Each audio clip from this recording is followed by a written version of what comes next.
Hi, and welcome to this short tutorial video about how to engage respondents in a follow-up dialogue. At Questback, we believe that feedback does not stop with a good-looking survey or reports with fancy charts. To close the feedback loop, one needs to act on feedback.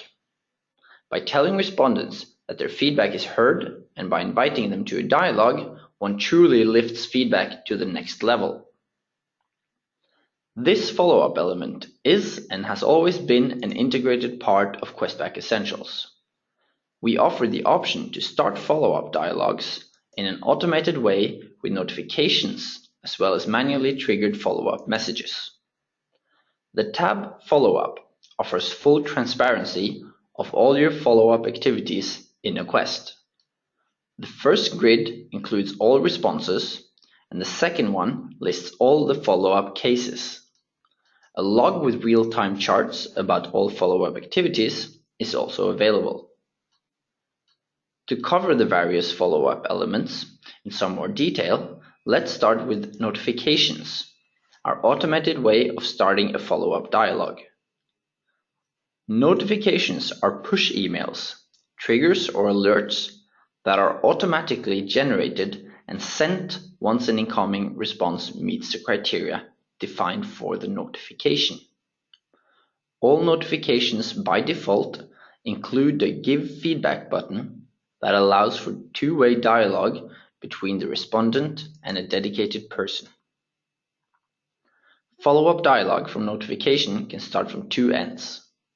Number one, the notification goes back to the respondent, who then can engage in dialogue.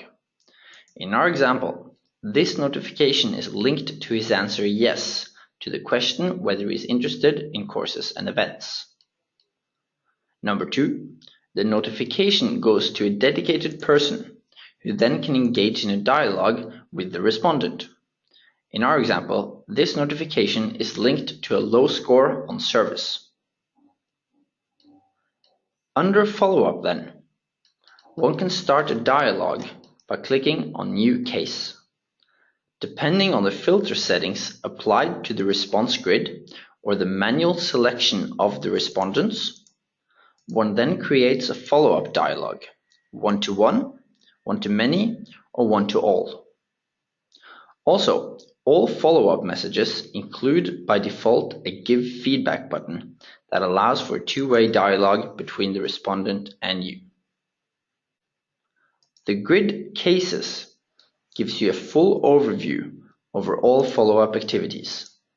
For each case, you can review the entire dialogue history, you can flag a case, give it a case status, add an internal comment, and even assign it to another user for further follow-up. The actual dialogue page visible for the respondents and for you is styled with modern speech bubbles that visualize the entire dialogue history and make it visible and understandable right away. This concludes this short tutorial about how to engage respondents in a follow-up dialogue and to do more with your feedback.